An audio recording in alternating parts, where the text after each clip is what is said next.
Bienvenidas y bienvenidos a Factor R.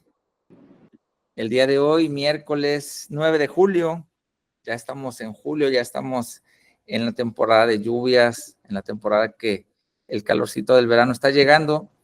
Pues estamos en un programa más de Factor R en Radio Online R&R. Y bueno, pues como cada miércoles este programa donde tiene lugar el pensamiento crítico, el liderazgo con valor y por supuesto las historias que inspiran y que encuentran su voz aquí. Pues es un día muy especial para mí, para este programa, para la producción, para el equipo de Enrique Raigosa y por supuesto para el público que hoy nos acompaña, dado que pues nos acompaña una mujer que transforma desde donde otros solo administran, transforma de maneras muy distintas, y tengo el placer de decir que además de que es una gran mujer y una gran profesional, es una gran compañera de proyecto, una gran compañera de institución, y bueno, pues ella se caracteriza porque acompaña siempre desde la escucha y lidera también siempre desde la empatía. Se las voy a presentar. Estoy muy contento de que esté aquí con nosotros. Ella es psicóloga, es especialista en educación, es facilitadora de procesos formativos con perspectiva de derechos humanos, cultura de paz, crianza respetuosa, humanizante. Y bueno, tenemos el honor de decirlo, que es la coordinadora académica de la Escuela de Posgrados y la fuerza detrás siempre del programa Formadores. Con nosotros está el día de hoy la maestra Luisa Fernanda Anacona Agudelo. Maestra Luisa, bienvenidísima. Gracias por haber aceptado la invitación. Y pues la verdad es que después de algunos invitados que ya habíamos tenido, era tiempo de que la tuviéramos aquí con nosotros, no solamente por el rol que representa en Escuela de Posgrado, sino también por el ejemplo y la inspiración que usted es para muchas personas, para hombres y mujeres que a diario están construyendo su futuro, que a diario están haciendo una función de un impacto muy importante en la educación, en la sociedad, con los niños, con las familias, y de eso vamos a hablar el día de hoy. ¿Cómo está, maestra Luisa? Bienvenida. Hola, muy buenas noches a todas y todos. Gracias por la invitación. Para mí es un honor estar en este espacio en donde han estado catedráticos y catedráticas de tan alto nivel que han trabajado con nosotros directamente, con quien he tenido el gusto de compartir espacios. No me he perdido ninguna entrevista, así que pues emocionada, contenta de poder compartir un poco de mi experiencia, quizás en la parte del liderazgo y en escuela de posgrados. Así que lista para la entrevista. Muy bien, gracias, maestra Luisa. Miren, pues les voy a platicar un poquito. Ya este es el quinto programa. La semana pasada tuvimos una repetición, dado que no hubo las condiciones para poder hacer una transmisión en vivo. Y entonces nuestro amigo Enrique Raigosa nos hizo el favor de hacer una repetición de un programa anterior, donde el doctor Julio César Ramírez Castellanos nos estaba brindando sus aportes con los temas de la administración pública, liderazgo y su vivencia como político y como líder.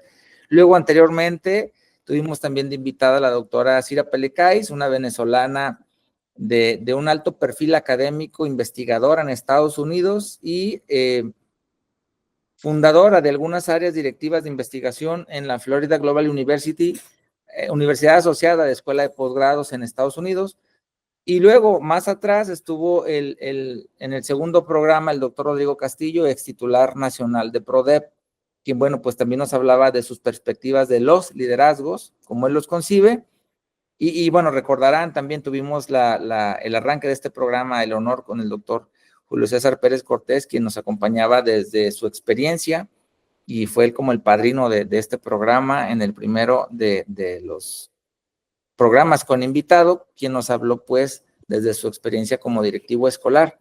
Hoy es un lugar, un espacio para hablar de muchísimos temas, en particular son algunos que creo que les van a interesar a muchos de los que nos escuchan. Vamos a hacer varias secciones en el programa, que la verdad les voy a platicar, a mí se me va rapidísimo, y hoy, como siempre que platico con la maestra Luisa, estoy bien seguro que también se nos va a ir más rápido todavía. Un saludo a quienes nos ven desde las redes sociales de Escuela de Posgrado, desde R&R. Creo que nos estaba diciendo Enrique Raigosa, el productor, que ya también estábamos en X, antes Twitter, para las transmisiones en vivo. Ojalá nos toque estar por allí ya en esta red. De cualquier modo, ya próximamente, así como las demás programas, Maestra Luisa lo vamos a estar viendo. Ahorita se transmite a través de Meet en Facebook, luego estará en YouTube, luego también compartiremos el link y lo van a encontrar también en Spotify. Y bueno, pues comencemos, ¿no? Hoy vamos a hablar del liderazgo, de ese liderazgo que no grita, pero que sostiene, de ese liderazgo que se gesta en lo cotidiano, en la casa, en el aula, en la escuela, en el mensaje que acompaña, en la palabra justa, en el silencio que también sabe escuchar. Pero sobre todo vamos a hablar del papel que hoy juega la formación docente como semilla de transformación social a través de distintos profesionistas. Y bueno, ¿por qué no decirlo, no? En un país donde de origen la maestra Luisa, siendo colombiana y hoy mexicana, la educación en dos países que tienen características similares enfrentan retos juntos de inequidad, exclusión, burocratización, y donde ahora en México, en un espacio que ya se ha hecho conocida, además ha tenido un impacto importante en las escuelas donde ella trabaja como psicóloga dentro de una USAER, que es la unidad del servicio al apoyo de la escuela regular, y que tiene como maestra itinerante. Ahorita nos platica un poco, maestra, esta función de acompañar procesos de inclusión en las escuelas con profesores y no solo con niños. Ella, la maestra Luisa Nacona, ha hecho del liderazgo educativo una forma de resistencia ética, de ternura activa, pero también de una transformación situada y muy, muy crítica. La maestra Luisa, quienes la conocemos como psicóloga, también la conocemos como una educadora especial, la conocemos como madre, como formadora de formadores, y también la conocemos actualmente como coordinadora académica de Escuela de Posgrados y la coordinadora desde su gestación del programa Formadores, Liderazgo que Transforma la Educación, que es el semillero de los formadores, de los profesionistas académicos de Escuela de Posgrados, y que particularmente, hablemos de 3 años a la fecha, ha tocado a cientos de docentes en todo México como parte de su equipo de docentes, que ya son cientos de académicos que ella dirige a través de otros coordinadores territoriales y de programas en todo el país, y bueno, a través de los cuales llega a miles de maestros ya en varios estados de la República donde Escuela de Posgrados tiene presencia. Debo decirlo, este programa, y por qué está aquí ella el día de hoy, este programa tiene su cierre en su convocatoria el día 12, y por ello es que en redes sociales, para quienes nos están viendo también, ahorita vamos a interactuar con ellos, es importante que se pongan en contacto y estén por aquí presentes, porque a los interesados en formar parte del cuerpo académico de Escuela de Posgrados, hoy en vivo les vamos a resolver varias de esas dudas. Este episodio, y voy a ya empezar a hacer las primeras preguntas, maestra Luisa, honra su historia de usted como una mujer migrante, profesional, sensible, pero sobre todo como una voz firme que educa sin renunciar al afecto, a la justicia y principalmente que no renuncia nunca a la esperanza. Liderar también es cuidar, y en la educación cuidar es transformar. Maestra Luisa, platíquenos cómo, desde su mirada como mujer, como profesionista, se construye un liderazgo social y educativo en estos tiempos. Bien, pues vamos a entrar en materia un poquito, pero a mí me encantó esa introducción, doctor Rigoberto, de la parte de mi historia y sobre todo mi historia con el programa de formadores, que me ha permitido descubrirme realmente como un líder, como una líder, porque es algo que creo anteriormente lo veía como un reto. De hecho, era de las personas que decía que yo no era una buena líder o que yo no podía ser líder, pero realmente cuando estás en contacto con el otro, cuando puedes ponerte en la mirada y en los zapatos del otro y entender que debes orientar un proceso, que digamos es mi función principal, orientar ciertos procesos, pero desde entender al otro y poder sostener ese vínculo con el otro, creo que descubrí, hablando en primera persona, esa capacidad de liderazgo que tenía y que no es algo de jalar, ¿no? Sino de ir juntos, ir avanzando juntos con las otras personas que se suman a los diferentes proyectos o espacios en los que tengo la oportunidad de liderar alguna acción. ¿Cómo mantenerlo desde esta parte social, desde la justicia? Creo que al inicio por ahí va mi respuesta, manteniendo ese vínculo con el otro, sabiendo que las necesidades del otro también son importantes y que al final, sobre todo cuando estamos en los temas de educación, nuestro objetivo final, no importa en el nivel de educación que estemos trabajando, nuestro objetivo principal es lograr la mejora de la sociedad, lograr abonar un poquito desde el corazón, porque siempre hablo desde esta parte del corazón, abonar un poquito desde el corazón al bienestar mío, de los míos y del resto de las personas. Entonces creo que desde ese punto de vista es cómo se puede mantener el equilibrio o intento mantener el equilibrio en la parte de ejercer un liderazgo sin soltar de vista la justicia social. Muy bien, y platíquenos, maestra Luisa, en ese sentido, usted con ese impacto que tiene ahora en otros formadores que no solo están, lo debemos de decir, en una región, por ejemplo, cercana a la nuestra, como vamos a decirlo, un Nayarit, Jalisco, un Sinaloa, un San Luis Potosí, un estado, digamos, que a lo mejor tenga características que son similares a nuestra región. Pensemos también, por ejemplo, en profesores que están en Guerrero o en otros estados que quizá, o en Sonora, ¿no? En condiciones y en situaciones muy diversas. ¿Cómo es para Luisa Fernanda Ancona, siendo una profesionista que justamente promueve, no solamente trabaja la diversidad, sino la promueve, la impulsa? ¿Cómo es para usted lograr ese impacto a través de maestros en escuelas que están lejanas a usted? ¿Cómo se puede lograr ese liderazgo en los maestros para impactar en regiones en las que no siempre conocemos sus características, pero que sí tenemos propósitos claros a través de programas formativos? Y específicamente hablo de la formación continua, la educación continua. Yo creo que tiene mucho que ver con una frase que también utilizo mucho y es escuchar con los ojos, ¿no? Antes de yo querer incidir o llegar creyendo que a lo mejor a través de la capacitación que yo les ofrezco, o antes de llegar con el objetivo de yo voy a transformar las cosas, es escuchar la necesidad de los maestros. Creo que eso nos ha funcionado y ha sido un toque muy especial de nosotros del programa de formadores y de escuela de posgrados, y es escuchar las necesidades reales de las y los maestros, darles primero esa voz a ellos, ¿sí? Escuchar la voz de ellos y saber qué es lo que necesitan.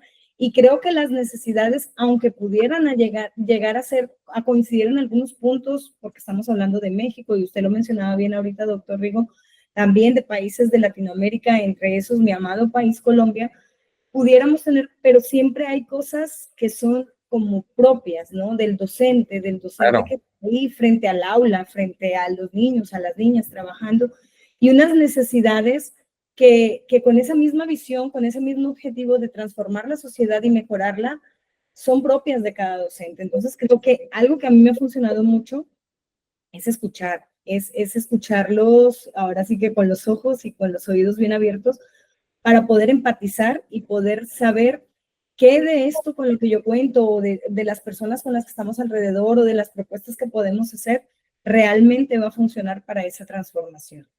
Entonces habrá que hacer, digamos, con lo que comenta, diagnósticos siempre pertinentes para poder entender qué aplica de acuerdo a esas condiciones y qué puede ser lo más relevante para que se aproveche, ¿no? Y bueno, en ese sentido, esa sensibilidad para entender las realidades no se logra de la noche a la mañana.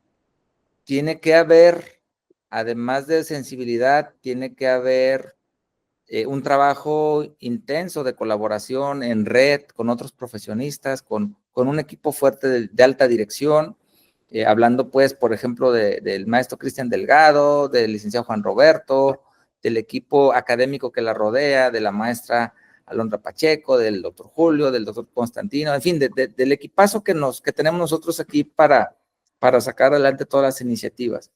Sin embargo, hoy, y este lugar, este espacio de factor R, que es finalmente el factor que detona muchísimos cambios, como particulares que tienen que ver con el líder, que es usted, yo le quiero hacer una pregunta muy particular. La historia de Luisa Anacona, porque desde el apellido ya se dieron cuenta nuestra audiencia que no es un apellido muy común. Anacona Agudelo, ¿sí? Esa historia de Luisa Fernanda Anacona Agudelo cruza países, ¿sí? Para estar aquí. Ella no nació en esta región, ella cruzó muchos kilómetros para estar aquí. Ha cruzado países, ha recorrido infancias, ha vivido diferentes situaciones, aulas, dolores, pero también esperanzas. Platíquenos, maestra Luisa, cómo comenzó su vocación educativa. Esa pregunta siempre la hago yo y pocas veces me la han hecho a mí.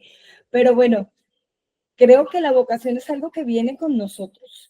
De hecho, hay una teoría por ahí que me gusta mucho mencionarla y es el sentido de vida, lo que tiene que ver con el sentido de vida, y es eso como que te impulsa todas las mañanas. Y desde siempre, desde mi historia de Luisa, la Luisa de la infancia, la escuela para mí fue un lugar seguro y fue un lugar esperanzador. Fue un lugar en el que se me abrían las puertas para ver quizás oportunidades o posibilidades diferentes a las que en un entorno más cercano probablemente no habían. Entonces, la escuela desde ahí me mostraba que había un espacio seguro, ¿no? Primero para crecer y luego vino la universidad y todo lo demás. Y bueno, tuve la fortuna de trabajar en Colombia en algunas instituciones también de carácter público y me daba cuenta de lo mismo, ¿no? De que la escuela seguía siendo el lugar seguro para muchas niñas y muchos niños, que seguía siendo ese lugar esperanzador. Entonces ahí me empiezo como a enamorar, pero ahora ya no como alumna que buscaba un lugar seguro, sino como una profesional que quería desarrollar ese lugar seguro para muchas niñas y muchos niños. Y afortunadamente esas historias de las que usted mencionaba ahorita, algunas muy tristes, algunas que le mueven a uno todos los conceptos y todo lo que tiene de su propia realidad, son oportunidades de decir, tengo que hacer algo, no puedo quedarme con los brazos cruzados. Y si lo que yo vivo, la experiencia y mi formación académica, porque también debo decirlo que hay mucho corazón, ¿sí? Pero a veces el corazón también se pone aquí, me va a permitir generar ese espacio seguro para muchas niñas y niños, pues hay que hacerlo y creo que es un enamoramiento que tengo todos los días. Para mí el trabajo en educación básica, como usted lo comentaba hace un ratito, el trabajo que tengo en educación especial es un motivo de vida, sí, es un sentido de vida todos los días que me impulsa y que me hace hacer cosas y creo que se ha relacionado muy bien la parte de ese trabajo con el trabajo que realizo aquí en Formadores, creo que es como consecuencia de, ¿no? Entonces, esa es la parte de la vocación y que me ha traído desde Colombia hasta estas tierras nayaritas y que yo orgullosamente digo, ya conozco mucho México, ¿no?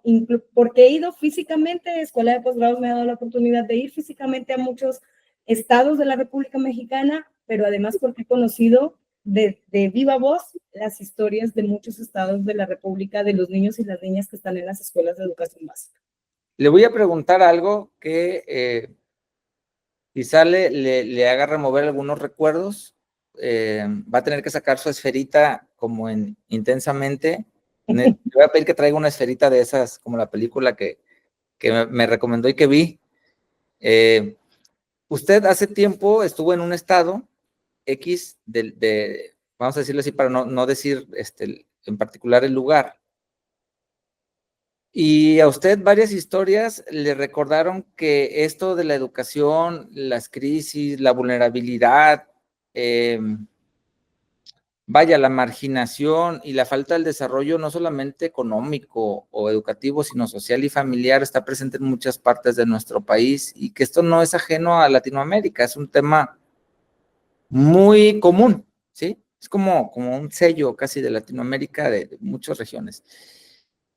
De los casos que usted nos llegó a platicar o de los que a lo mejor se acuerde otro, si yo le pidiera que trajera una esferita de recuerdo que la marcó, de esos lugares que visitó y que le hicieron recordar la razón de ser para ahora, además de ser maestra y psicóloga, formar a otros y a través de ellos llegar a otras escuelas, a miles de niños, ¿cuál recuerdo sería? Que la hizo retomar de decir, sí quiero estar aquí y voy a hacer más cosas por la educación en México. Bueno, antes de eso quiero hacer un preámbulo porque yo he tenido la oportunidad, como les decía, de trabajar con varios estados de la República y conocer un poco de primera mano las historias. Entonces, creo que sería muy difícil poder decir cuál historia no me ha hecho mover como mis propios esquemas, porque todo lo que me han compartido, las situaciones que se viven de repente inmediatas en cada estado, han sido historias que me dan muchísimo aprendizaje. Yo siempre creo que los maestros y las maestras de México a mí me han enseñado muchísimo. Entonces, todas las historias son súper valiosas, pero hablando específicamente de ese viaje, sí fue una experiencia de vida de verdad muy especial, que la atesoro y que me hizo como sí, reencontrarse, porque de repente uno en el camino se va perdiendo y reencontrarme y decir, yo estoy aquí porque yo quiero eso, justo lo que les decía hace un ratito, ¿no? Lograr que las escuelas sean espacios seguros, porque sé que los maestros y las maestras de México lo están haciendo. Hay una historia muy particular, ahora sí trayendo esa esferita del recuerdo, y es la de un maestro de ese estado que trabajaba a muchas horas de distancia, que nos platicó cómo estaba todo su recorrido, cuánto tiempo de camino hace de su lugar de origen hasta su escuela, todo lo que tiene que pasar. Bueno, esa fue como la parte, pero algo bien, una historia muy, muy impactante para mí fue cómo el maestro también salva su propia vida, salva su propia historia. Él antes se dedicaba a ser payasito en los camiones. A ver si por acá nos está escuchando el maestro. Él sabe que le tengo muchísimo cariño al maestro, nos sigue en las redes también. Él se dedicaba a ser payasito en los camiones y también siempre vio a la escuela como su lugar, ¿no? Como el lugar. Hizo todo el esfuerzo, bueno, no puedo dar así muchísimos detalles de todo lo que nos contó, pero hizo todo el esfuerzo para él mismo costearse sus estudios siendo payasito desde muy niño y logra sacar su carrera de maestro, gana su plaza docente, va a trabajar a este lugar alejado que les comento, y a partir de este don, de esta doble vocación que tenía él de dedicarse al arte de ser payaso y la educación, logra proyectos transformadores también en sus propios alumnos. Él platica y comenta que ha logrado rescatar a algunos alumnos que han desertado o estaban a punto de desertar a través de un proyecto muy bonito que tiene relacionado con el arte de ser payaso en las escuelas, ¿no? Entonces, fue una de las historias que más me marcó en esa visita específica. Muy bien, maestra Luisa. Y en ese sentido, voy ahora a, esa es la parte profesional y sensible, ¿no? De ser formadora de formadores, porque no cualquier profesionista o no cualquier maestro incluso tiene la oportunidad, el privilegio de dirigir procesos formativos de quienes forman a los niños o a los adolescentes. Hay otro elemento importante a la hora de dirigir estos trayectos que profesionalizan, y es el relacionado con, vamos a decirlo así, ser mujer, ¿sí? Porque lo hablaba hace días también con la doctora Cira, ¿no? Ser extranjera, migrar de un país a otro y conocer y transformar espacios que va a los que se va adaptando, pues no es una tarea sencilla. Y en ese sentido, ser mujer, pero en espacios, y lo voy a decir así, sería de poder o de influencia académica, ¿qué significa para usted? Porque ya no es, y lo voy a decir así, ya no es el impacto que se tiene, la influencia, el liderazgo, que se tiene en un grupo de 10 niños, de 15 o de 20 niños. Ya es una influencia directa y no solo a la hora de formar, de capacitar, es también a la hora de diseñar programas, de redactar acciones, actividades, elegir contenidos, elegir materiales y recursos para que los profesores lean, se preparen, junto con un equipo que usted dirige. Eso es poder también, eso es liderazgo, esa es influencia. Y se hace gestión con todo eso. ¿Qué representa para usted siendo mujer estar en estos espacios de poder académico? ¿Lo ha pensado alguna vez? Claro, porque es una de las realidades con las que vivimos las mujeres, independientemente del espacio que ocupemos todo el tiempo. Ser mujer quiero decirlo como lo siento, y es desafortunadamente sigue siendo un reto, ¿no? No por el hecho en sí de ser mujeres, sino por las estructuras del sistema que todavía siguen sosteniendo conductas machistas, misóginas, y tratar de transformar a la par de muchas cosas esa visión también y romper con este esquema o con este sistema que hemos vivido durante tanto tiempo, es un reto, ¿no? Implica un reto, porque digamos que esta parte del poder, ¿no? De la influencia que tienen mis decisiones, se deben a veces decir desde la ternura, pero también desde la firmeza, ¿no? Que era algo que usted comentaba al inicio de la introducción del programa, y es como cómo hacerlo desde la ternura, que también la ternura es revolucionaria, ¿no? En estos tiempos tan difíciles, la ternura también es revolucionaria, desde la empatía, desde la humanidad, desde mostrar mi sensibilidad sin ningún temor a mostrarla, pero marcando la firmeza de decir, yo estoy dirigiendo el proceso y este proceso debe de salir como ya todo un equipo académico del cual yo soy la voz, ¿no? O la representante, se acordó que saliera, ¿no? Entonces sí implica un reto, sí lo pienso todos los días, porque además el hecho de ser mujer implica muchas otras cosas que se ven, pero parecieran a la vez invisible, ¿no? Como es el tema de la maternidad, como es el tema de los roles que están impuestos sobre nosotras, y que aunque por más que luchemos, los tengamos claros, tengamos como los lentes graduados para darnos cuenta de muchos tipos de violencias que se ejercen hacia las mujeres, pues sigue implicando un reto poder luchar contra ese sistema, ¿no? Porque incluso muchas veces ni siquiera es consciente, ¿no? Ni de mi parte, ni de la parte de las personas que están alrededor. Entonces, sí lo pienso todos los días, es un reto, pero también a la vez de ser un reto es una satisfacción de poder decir, usted lo mencionaba, doctor, son como varias líneas de que pudieran dejarme en los grupos de vulnerabilidad, ¿no? Porque soy migrante y en algún momento me lo han dicho, ¿no? Como, ¿y por qué una colombiana? ¿Y por qué ahí está una colombiana si pudiera estar un mexicano? De hecho, hace poco me lo comentaron ¿y por qué estás dentro de los servicios de educación pública, ¿no? ¿Por qué si eres colombiana? Entonces, todo este tipo de situaciones que guardan un poco de violencia, aunque ni siquiera lo hagamos con la intención de violentar, están presentes. Entonces, pues me genera también algo de satisfacción personal poder decir, y lo estoy haciendo desde todo lo que soy como mujer, que también es ser sensible, que también es ser tierna, pero también ser muy firme. Claro.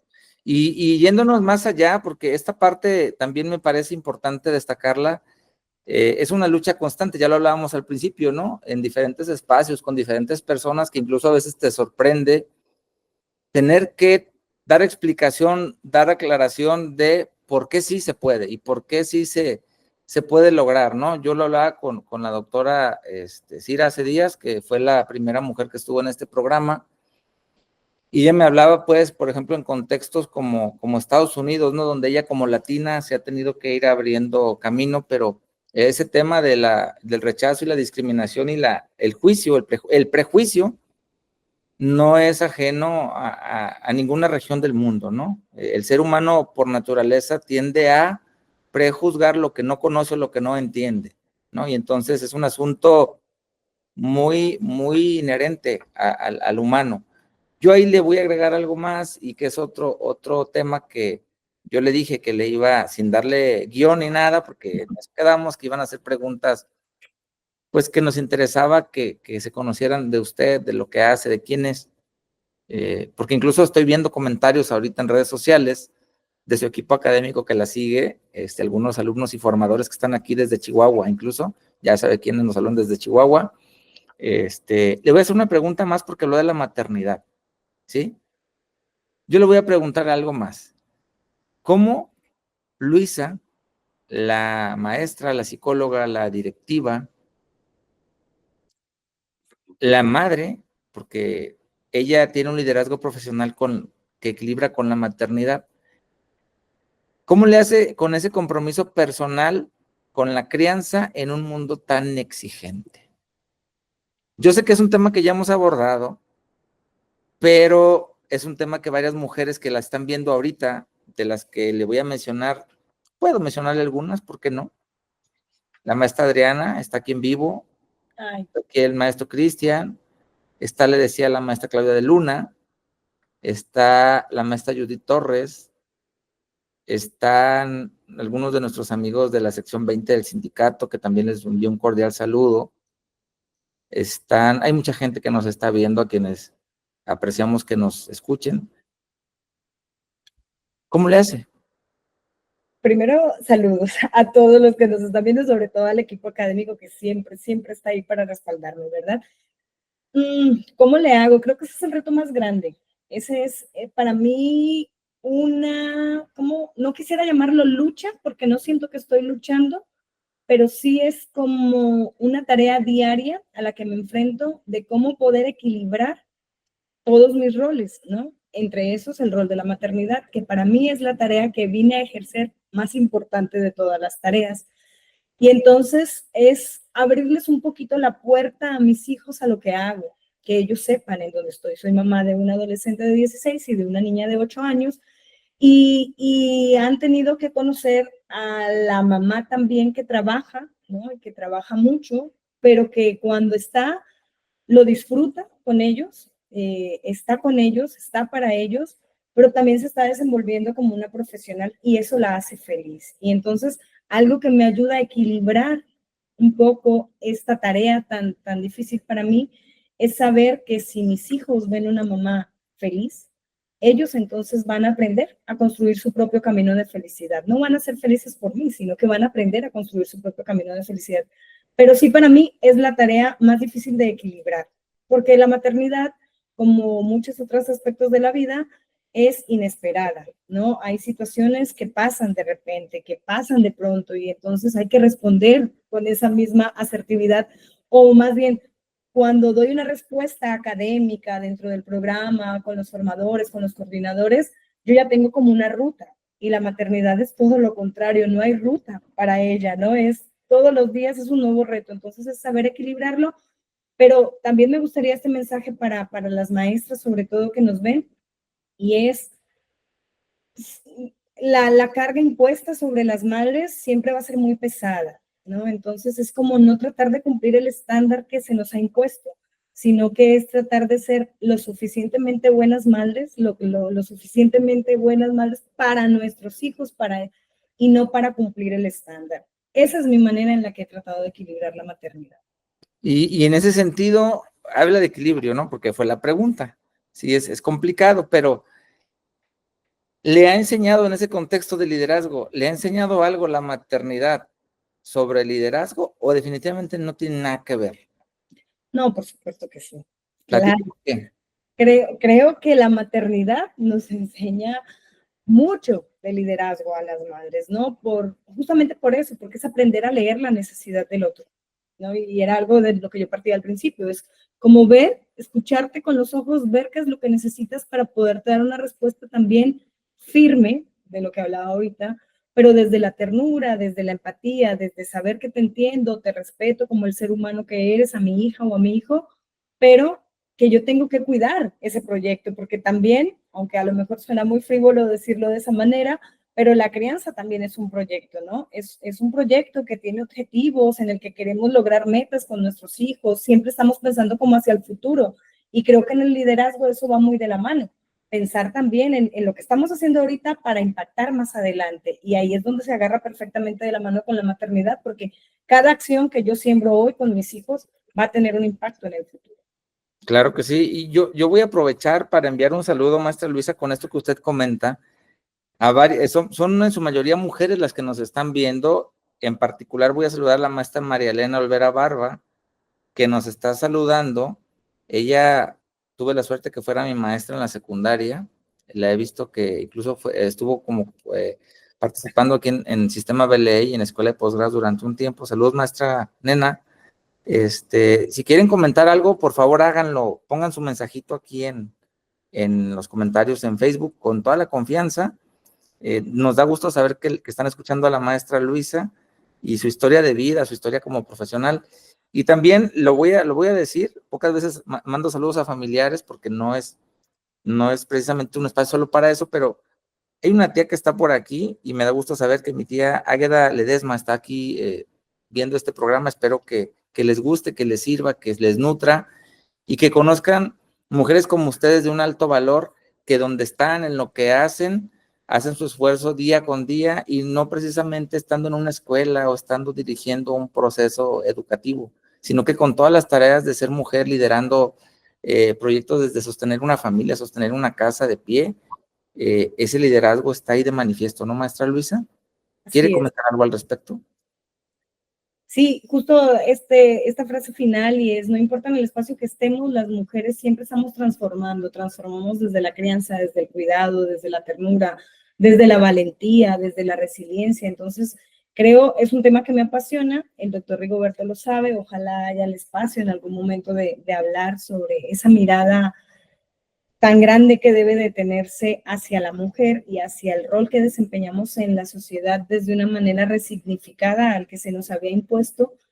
Y creo que todas transformamos, ¿no? Las maestras para mí son admirables, las maestras que están en educación básica, también las maestras de nivel superior, porque sé el reto que nos implica ser mujeres, independientemente si seamos madres o no, pero el reto que implica ser mujer en un mundo que cada vez está un poquito más diseñado para las mujeres, pero está principalmente diseñado para los hombres. Sí, claro, claro que sí, y se está abriendo camino, ¿no? Hay una brecha bien importante que ya está construida.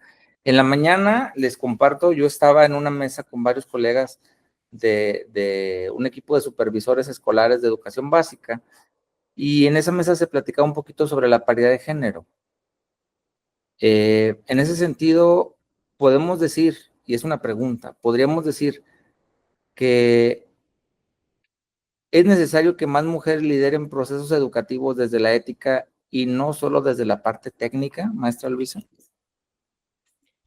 Claro. Por ejemplo, voy a completar la pregunta. Ya Ajá. tenemos presidentas municipales, ya tenemos empresarias, cada vez más, ya tenemos directoras de escuela, ya tenemos directoras de hospitales, ya tenemos senadoras, diputadas, gobernadoras y una presidenta, por primera vez en México, de la República. ¿Qué le dice a usted esto? ¿Hacia dónde se mueve la sociedad? Se mueve hacia resarcir un poco esa brecha, pero sí creo que el liderazgo que debemos ejercer las mujeres debe de pensar en todas, ¿sí? Sobre todo y principalmente en aquellas que no están en un puesto, porque sí, hay muchos puestos políticos, directivos, que están siendo ejercidos por mujeres, pero también sigue existiendo un gran número, y las cifras lo comprueban, de mujeres que incluso con todos los cambios tecnológicos, con todo lo que estamos viviendo, cierta parte de la sociedad siguen siendo violentadas, vulneradas, discriminadas por el simple hecho de ser mujeres, ¿no? Entonces, sí creo que ese liderazgo lo debemos repensar, porque no es llegar a los puestos que tengamos, una dirección, una coordinación, y decir: ah, qué bien, lo estoy haciendo y soy mujer y les voy a demostrar a todos los demás que soy mujer y lo hago bien, sino que es repensarlo para decir: soy mujer y cómo esto transforma la realidad de otras mujeres, ¿no?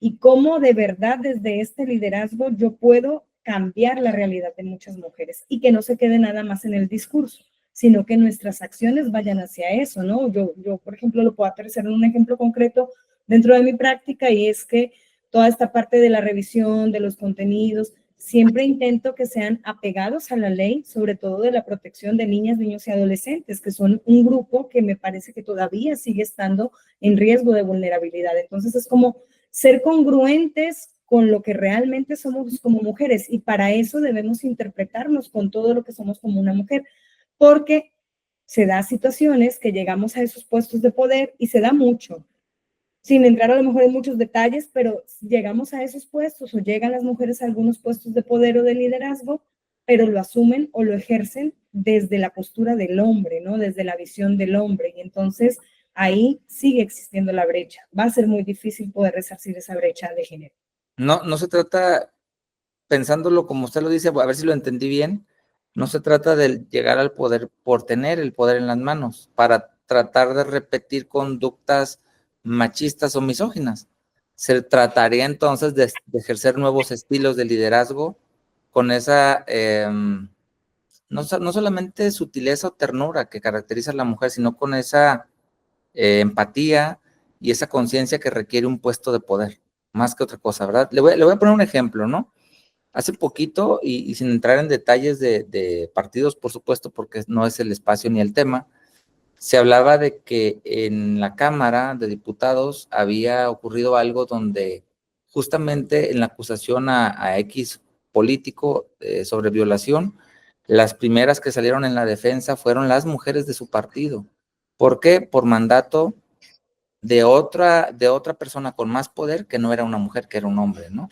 Entonces, eso nos refleja que en forma estamos, sí, avanzando a posiciones, pero en el fondo esto no ha madurado. Es como cuando a una fruta por fuera la ves bonita, ya madura, una manzana, pero está verdísima, ¿no? Así es. No ha tenido el proceso necesario para poder decir ya lo logramos. Y vamos a decirlo, creo que entiendo a dónde se refiere usted, que es el tema del liderazgo de la mujer no tiene que verse logrado solamente cuando hablamos de puestos. Se logra cuando hablamos de que la mujer ya puede ir a estudiar sin que le diga nada al esposo. Exactamente.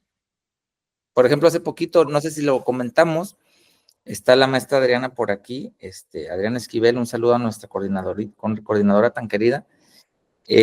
Hubo una situación, ¿no?, donde estábamos trabajando nosotros en un proceso de capacitación para formadores de adultos en un programa que nos contrataron para trabajar con ellos, y una de las asesoras de adultos, de educación para adultos, educación básica para adultos, decía que había señoras en la comunidad serrana a donde ella pertenecía, en una etnia, un pueblo originario, que iban a escondidas mientras el esposo no estaba por los libros de asesoría para sacar la primaria adelante, porque no querían que se enterara y estaban al pendiente que no llegara el esposo del campo, porque si se enteraba, pues hasta violencia podía haber, ¿no? Entonces, el tema del avance de la mujer en el liderazgo de casa, de la sociedad, no pasa solamente por decir, ya lograron una candidatura, ya no solo es paridad de género para ocupar puestos, es avanzar de veras avanzar para poder reivindicar el lugar de la mujer como líder de diferentes espacios hasta de su casa, ¿no? Sí, y creo que ahí me gustaría como 3 puntos que me parecen muy sensibles, igual nos llevaría horas así profundizar en cada uno de ellos, pero un elemento es que no es solamente un tema de mujeres, ¿sí? Porque vemos ese ejemplo que usted daba, doctor Rigo, ha sucedido de otras maneras en muchos espacios, sobre todo políticos, que tienen mucho foco, ¿no?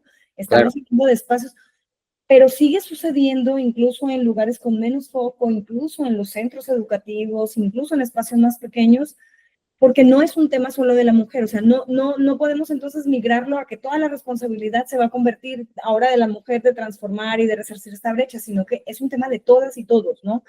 Y para eso, para poder interiorizar ese como un tema de todas y todos, creo que es importante, y siempre también lo repito, el tema de agudizar nuestros lentes hacia la justicia social, ¿no? No vamos a vivir en un mundo en paz, no vamos a vivir en un mundo en igualdad de oportunidades si no tenemos esa mirada de justicia social. Entonces es como salirme del privilegio, salirme porque yo pudiera decir, bueno, yo nunca he sido una mujer violentada, yo trabajo, yo tengo un puesto de liderazgo, pero no es mi realidad, sino la realidad de todas las personas que están a mi alrededor. Entonces creo que esa es la mirada.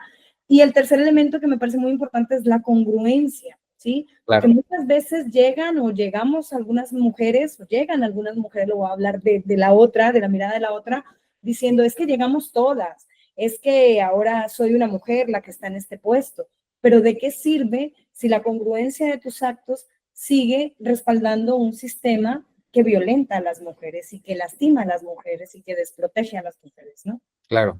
Y en ese sentido, bueno, pues hay digamos, un reto importante todavía que es un asunto de tiempo. ¿Será un asunto de tiempo o será un asunto de educación? Es un asunto de educación. Yo siempre he creído que el fondo de esto es un tema de educación. Ok, y para allá entonces vamos a hablar de una de las últimas preguntas que haríamos para ahorita pasar los saludos a nuestra audiencia que le están, tiene usted, híjole, un público emocionado aquí que le están escribiendo. Ahorita le voy a mencionar para dar unos saludos. Si estamos hablando de educación entonces, y no es un tema de tiempo, sino de educación, que funcione, ¿qué le emociona a Luisa Anacona del futuro de esta educación que es necesaria en México? ¿Le emociona algo de este futuro? ¿Qué le emociona? Me emocionan muchas cosas, pero sobre todo me emociona que nos estamos repensando desde nuestra función. Creo que la pandemia fue una gran oportunidad para voltearnos a ver primero hacia nosotros, que es el primer paso para cualquier tipo de transformación. Y entonces estamos repensando, pero también afortunadamente, aunque muchas personas lo nombren como desafortunado, el uso de las redes, de toda la información que tienen las niñas, los niños, los jóvenes, los adolescentes, afortunadamente nuestros chicos también se están dando cuenta de cosas. Y me emociona mucho que estamos aprendiendo a llamar las cosas por su nombre, visibilizando violencias, visibilizando aquello que antes estaba normalizado y estructurado y así se hacía, ¿no? En alguna conversación en lo corto hace poco hablábamos de, es que es uso y costumbre y así se hace porque siempre se ha hecho. Entonces, como esta conciencia social, que yo creo que es como el primer paso hacia la justicia social, me emociona. Me emociona y me esperanza. Qué bonito. Bueno, pues habrá que trabajar entonces más en esos elementos como pilares del trabajo que hay que empezar a hacer, ¿no? Para que esto se empiece a notar más en donde nos paremos y donde hagamos eco con el trabajo educativo. Voy a aprovechar, maestra Luisa, con estos comentarios para darle un saludo bien cálido a nuestros académicos y público que está aquí. Saludos a la maestra Adriana Esquivel González, al maestro Cristian Israel Delgado García, que está presente también, a la maestra Claudia de Luna Galván, que le hacen comentarios muy bonitos. Voy a leer uno de ellos. Dice, una líder académica de alto impacto, pero sobre todo una gran mujer con calidez y calidad humana. Saludos desde Chihuahua. Y luego la maestra Dora Isela Olague, una maestra empática con un gran corazón, incluyente, profesionalmente transformadora. Un abrazo, mi querida maestra Luisa.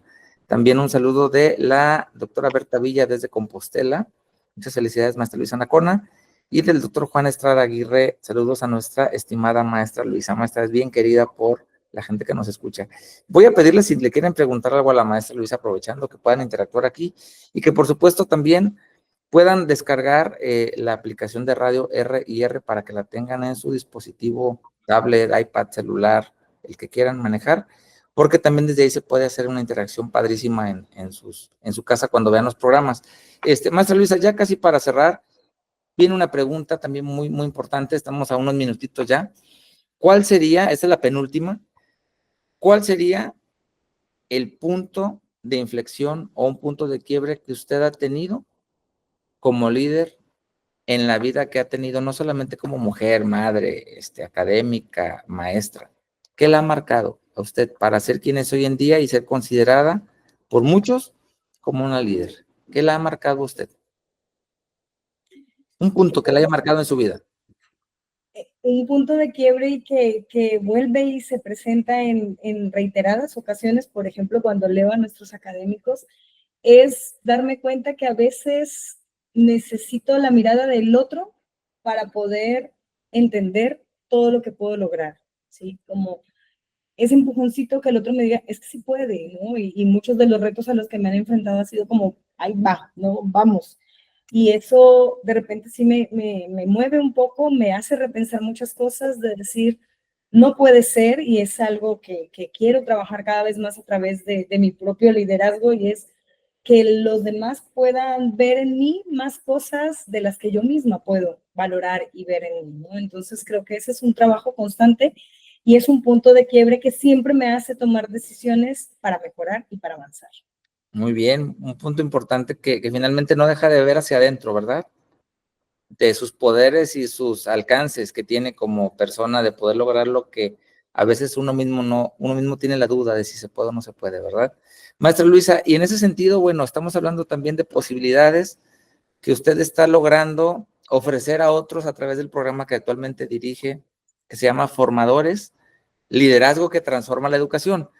Voy a aprovechar este espacio para que usted, y que lo aproveche también usted, que nos platique de qué va Formadores y por qué está teniendo tanto éxito en todo el país y en algunos países de Latinoamérica con esta difusión que Escuela de Posgrados hizo. ¿Qué es lo que caracteriza a Formadores y por qué usted invitaría a tantas personas que todavía no le dan clic a esta liga de registro en Escuela de Posgrados, ahí en Facebook nos encuentran.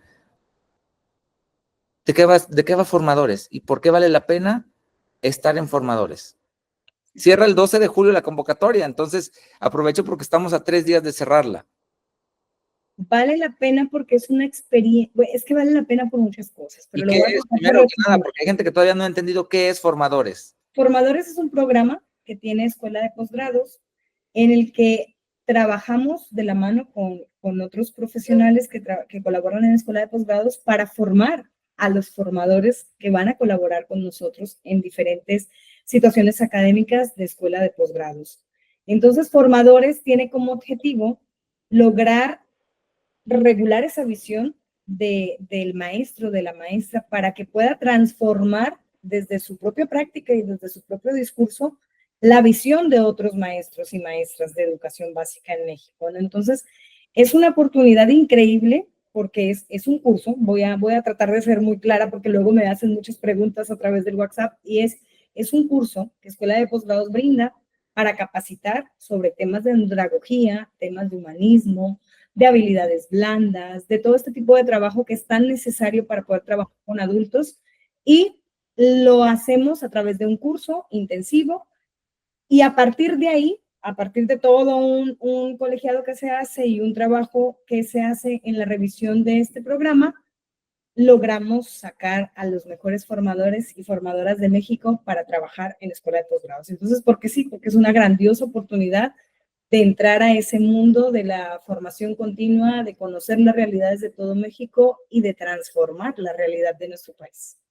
Muy bien, maestra Luisa, muchas gracias. Entonces la invitación es para que se inscriban, entren a las redes sociales de Escuela de Posgrados, denle clic a la convocatoria de formadores, llenen el formulario, documenten sus datos, y bueno, los esperamos para que se vean en unos cursos que va a tener a cargo del equipo académico y de la maestra Luisa Fernanda, ¿verdad, maestra Luisa? Bien, cerramos entonces ya para un minutito más, nos queda un solo minuto. Maestra Luisa, ¿cuál es el legado? Si le preguntaran cómo quiere ser recordada Luisa Fernanda Ancona Agudelo, ¿cuál sería su legado y cómo le gustaría ser recordada? Me gustaría que en todos los ámbitos de mi vida me recordaran como esa mujer que dejó un pedacito de su corazón en cada espacio que habito. Muy bien, maestra Luisa, muchas gracias. Muchas gracias por esas palabras, y estoy seguro que lo está logrando. Estoy seguro que cada sonrisa que logra, cada aprendizaje que genera y cada ejemplo que da y cada influencia también que construye está llena de ese impacto y de ese carisma que la caracteriza, y de la transformación que usted genera con otros, con el cariño que construye con esas redes tan poderosas. Muchas gracias por haber estado aquí, maestra Luisa. Tiempo nos va a faltar, creo que también vamos a tener un episodio 2. Próximamente vamos a hablar con el equipo de R&R. Gracias, Enrique Raigosa, por la oportunidad que le das a Factor R. Saludos a nuestra querida Susi Ponce con su comunidad, que por supuesto también Capitalizando tu Ser nos da gusto saludar. Y pues gracias, maestra Luisa, por mostrar que el liderazgo no siempre manda, pero siempre acompaña, y además, bueno, que el poder más profundo es el que transforma desde el respeto, desde el afecto y, por supuesto, desde la palabra que cuida y que cuida con el ejemplo. Gracias por recordarnos también que ser formador o formadora no solo es una función, sino que también es un amplísimo acto de responsabilidad social. Nos escuchamos el próximo miércoles en Factor R. Saludos a todos los que nos vieron y escucharon el día de hoy. Les invitamos a que compartan en sus posteos, en sus redes sociales, y les recordamos que, bueno, detrás de cada cambio hay un factor, y ese factor puede ser una mujer que educa con el corazón en la mano. Gracias, maestra Luisa Ancona. Nos vemos el próximo. Pues buenas noches. Hasta pronto. La radio que lo tiene de todo ya está aquí. Ya está aquí. R&R, la estación en línea que te acompaña donde quiera que vayas. Música variada, talk shows, información de espectáculos, horóscopos y los temas que más te interesan. Además, entrevistas exclusivas con personas destacadas. Sintonízanos desde cualquier parte del mundo. Instala nuestra app y llévanos contigo. R&R, siempre conectados, siempre contigo.